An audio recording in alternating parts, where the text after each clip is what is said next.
Welcome back. US President Donald Trump's address at the United Nations has complicated the life of his diplomats. They face a new showdown with North Korea and Iran now, with both sides announcing that they'll boost their missile capabilities. Here's a report. US President Donald Trump's America First view of the world was the hallmark of his first address at the United Nations General Assembly. Trump threw diplomatic etiquette to the wind and stuck to his characteristic bluster, delivering a scathing speech laced with proactive rhetoric against Iran and North Korea, calling one a murderous regime and threatening another with complete destruction. His words have sparked yet another diplomatic showdown. While Iran has said it will not seek any country's permission to strengthen its missile capabilities, North Korea too traded insults and threatened to test a hydrogen bomb over the Pacific Ocean. If someone likes it or not, we will strengthen our military force to the extent that is necessary for deterrence. We will not only strengthen our missile system, but we will also strengthen our ground, air and naval forces. I think that it could be a hydrogen bomb test of an unprecedented level, perhaps over the Pacific. The threats have increased the odds of a conflict and nuclear proliferation. North Korea has already said that more threats only speed up its resolve to complete the development of nuclear weapons. But President Trump's words on Iran may lead to an even greater showdown, putting the nuclear deal signed during the Obama years in danger. The effect has been twofold. While Iran now has decided to rebuff President Trump, United States allies France, Germany and the European Union have disputed the claims made by the Trump administration. The only party pleased is perhaps Trump's domestic constituency. But the stoic reaction from most world leaders reflect the dwindling support for United States and the fear that President Trump's America First approach may have triggered another long episode of nuclear-fueled tension and uncertainty. Bureau Report, WION. For other nations. And joining us this evening, Christopher Green, who is a senior advisor on the Korean Peninsula and is in Leiden in the Netherlands. We also have with us Dr. Ahmad Rushdi, foreign policy advisor and an expert on West Asia from Iraq. He'll be joining us shortly.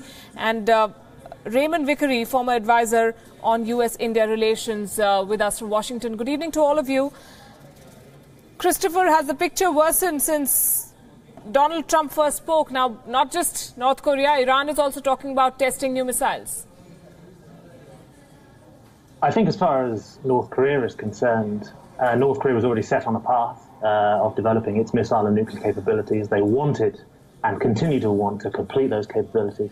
So has it worsened? I think the risk of misjudgment might have risen, but people are still on the same paths they were on before.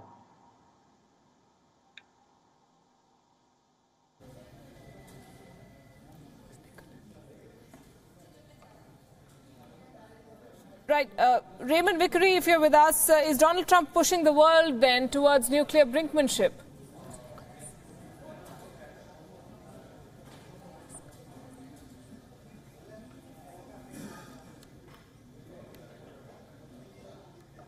Okay, I'm told Nicholas Grossman, international relations professor at the University of Illinois, also with us. Nicholas, if I could put this question to you then, do you believe that the American president has turned foreign policy into a sort of reality show and is pushing the world towards brinkmanship? Reality show is a good way to put it.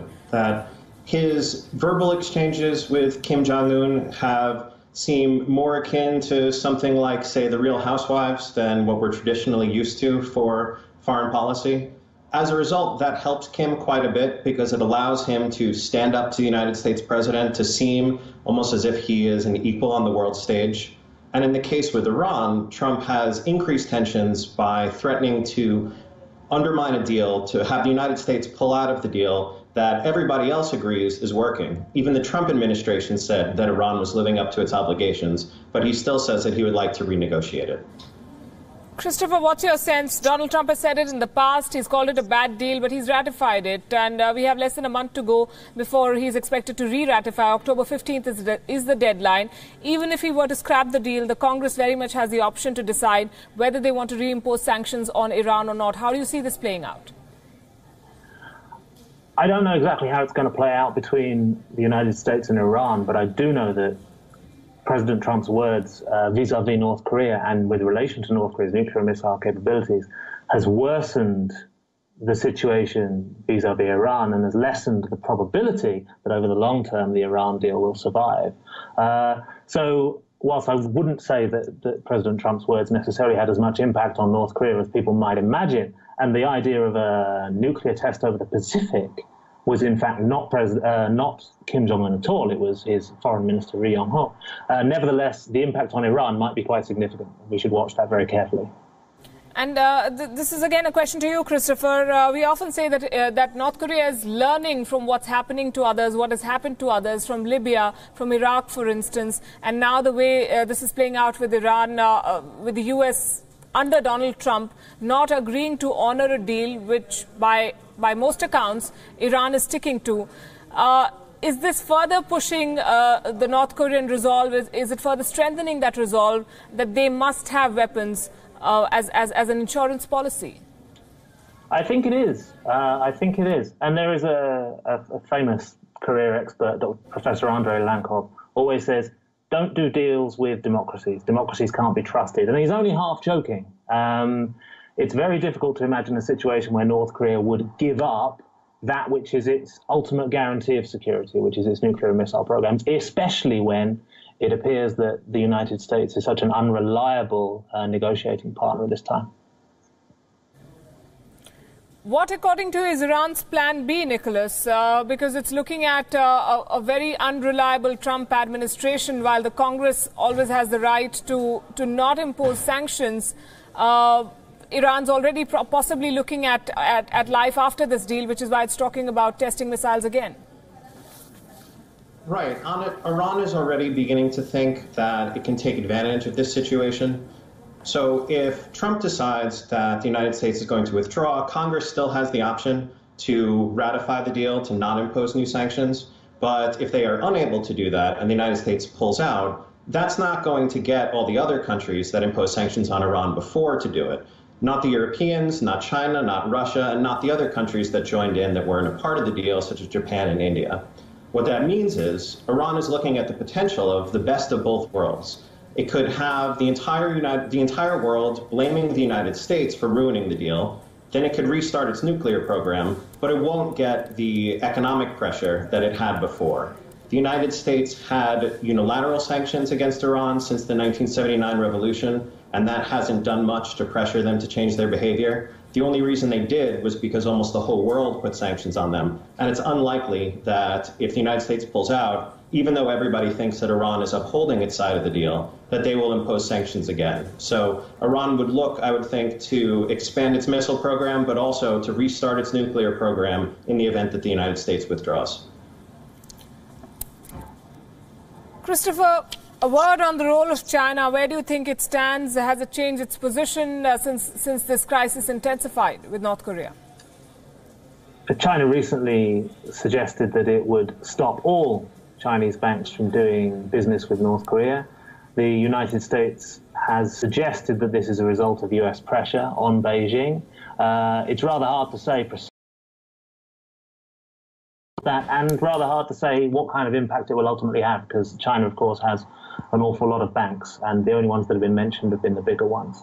But it certainly does appear that China has an increasingly negative perspective on North Korea's behavior. I mean, I wouldn't say they were hugely enthusiastic about North Korea's behavior 5 or 10 years ago either, but I think their perspective is becoming slowly more negative. But that doesn't mean that the geopolitical calculus in Northeast Asia has necessarily changed. And I still don't think that China is interested in seeing North Korea disappear. I think North Korea's existence is extremely helpful for China. And so we're looking at maybe incremental change and a slight increase in pressure, but I doubt it would be existential anytime soon.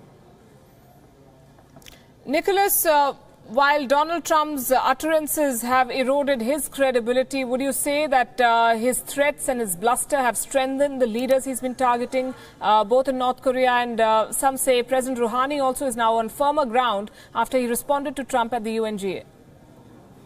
I think so, yes, that it allows them to play up how they are standing up to the United States, how Iran, for example, since the revolution has used the United States as propaganda, calling it the Great Satan, in response also to the CIA and British intelligence having overthrown an Iranian prime minister in the 1950s. And so the government is able to keep people focused on being angry at the United States instead of considering what maybe some of the domestic problems are. So if they feel persecuted from abroad, then they're able to use that to gain domestic support. And for other countries who were seeing Trump's rhetoric at the UN, it would be hard for him to be able to rally the world to respond to North Korea and to create some sort of deal, some sort of agreement where, based on economic pressure, the North eventually gives up or at least, say, freezes its nuclear program. When he's also saying that, I don't care what the rest of you think about Iran, we're going to get rid of that deal because we don't like it. That makes it a lot harder to convince others that the United States is worth dealing with on the North Korean issue. Christopher, the North Korean regime has made it clear on more than one occasion that what it really wants is to sit across the table from the US and talk. Is that the only thing that will deter them, that will stop, if not stop, possibly make them postpone the building of this nuclear arsenal? I think in the medium term, yes. Some kind of negotiation with the United States is one thing that the North Korean side is extremely interested in achieving. Ultimately, of course, North Korea is also interested in geopolitical and political victory against South Korea on the Korean Peninsula. The two states on the Korean Peninsula don't survive well together. Coexistence is very difficult, and that may be North Korea's longer-term goal. So it's an open question whether, even with negotiation with the United States, that would bring North Korea to become a more quote-unquote normal state.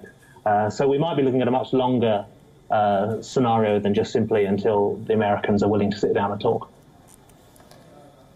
Nicholas, would you say that Donald Trump, with his speeches and with his characteristic style, has sort of brought down the level of discourse on a platform like the United Nations General Assembly with the name-calling going on, deranged, rocket man, barking dog, what have you?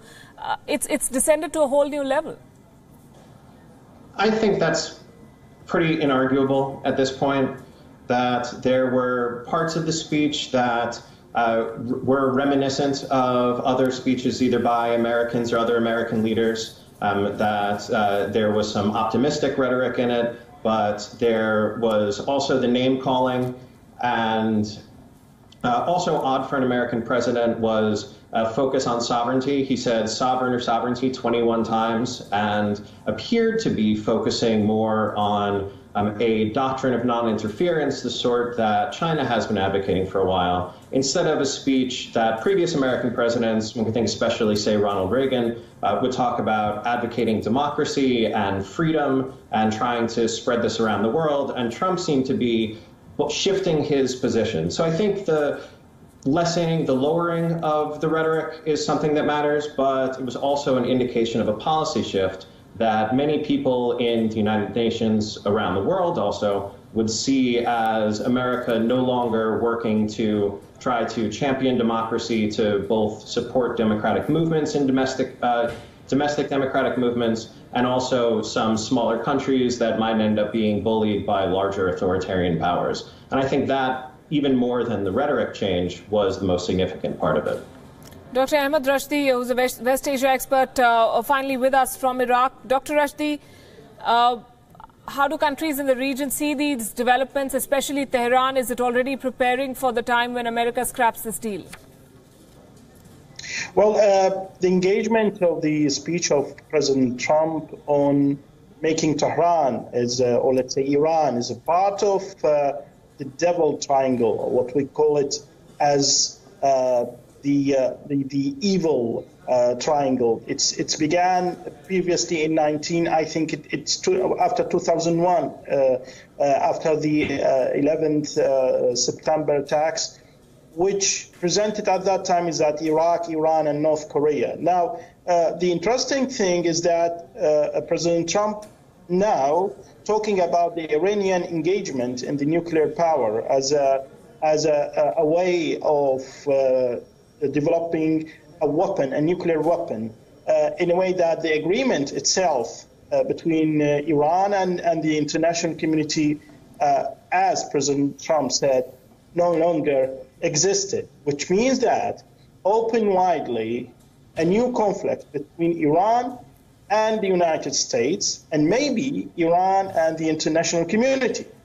Now, what's going to happen between the U.S. and the North Korean issue, it means that it will have its own reflex on what's going to happen between the U.S. and Iran. Now, as we all know, that there is a crisis between the Gulf countries and Iran. And the Gulf countries has a strategic alliance with the United States. So that means it will reflect the main ending results for what's happening in the Middle East, especially Iraq, Syria, and Yemen, which is already there are some sort of engagement of the Iranian engagement in these three countries. That means I think the Gulf countries will gonna push the United States in a way or another, saying that you must deal with the cases in Iraq, Syria, and Yemen in a way that it will stop the development of what we call it the Iranian ambitions in the area. At the same time, the nuclear development approach for weapons, as what the Gulf countries said, and also supported by the claims of the United States. Right. Now, is that possible? Is that it is going to be developed in a way or another to rise up the crisis in the Middle East? This is a matter of an important question. Trump continues to pick up cudgels against all these countries at a time when he faces so many crises at home. He's calling all the Facebook ads and the Russia story a hoax once again. Thanks very much. I'll leave it at that. Nicholas Grossman, Dr. Ahmed Rashdi and Christopher Green, appreciate you all for joining us here and sharing your points of view on a story that is developing by the day. We're going to take a break. Still ahead, will the world have two new countries soon? We look at Spain and Iraq dealing with swelling protests ahead of referendums.